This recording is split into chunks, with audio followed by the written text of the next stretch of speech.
Nádherný deň 11.1.2026, aby sme sa vybrali, že ideme Arušku priučiť novým veciam. Dáme ho do pneumatiky, aby sa naučila niečo ťahať a potom sme ho skúsili dať aj ku oju, to je drevená časť popri koňovi. Začiatok nebol jednoduchý.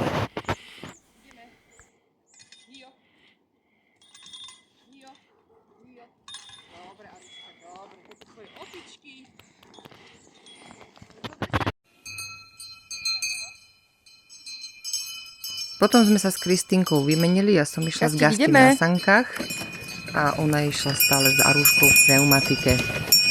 Pokračovali sme na lúky, aby sa Aruška zoznámila s pneumatikou, troška sa unavila. A využila som toto báječné počasie aj na to, že sme prvýkrát Aru zapriahli ku oju. Sánočky. Unavená bola z pneumatiky na to dostatočne. Troška na ľavú stranu odťahovanie oja robilo problém.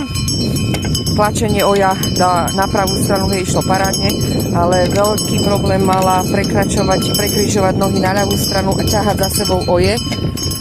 Ale už je to OK. Takže naozaj paráda, teším sa. A pomohlo mi v tomto počasie, že vlastne ten koník sa musel boriť v tom snehu, takže bol rýchlejšie unavený. A necvičila toľko so mnou, lebo keby to bolo bez toho snehu, tak pánečku, som spotená, jak vrata uchlíva. Tak toto bolo celkom únosné. Vytrápili sme ho troška v pneumatike.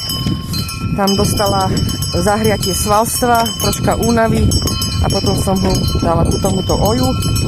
Pravím, tá ľavá strana nešla, ale už je to lepšie. Zajtra to pôjdeme vyskúšať znova. A stáva sa s nej hodnotný koník, ťažačík. Tuto si krásne užívali sneh Kristínka s Gastím.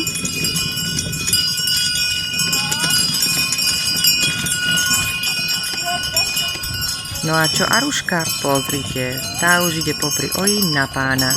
Výborne. Aj s Rexíkom prajeme krásny deň.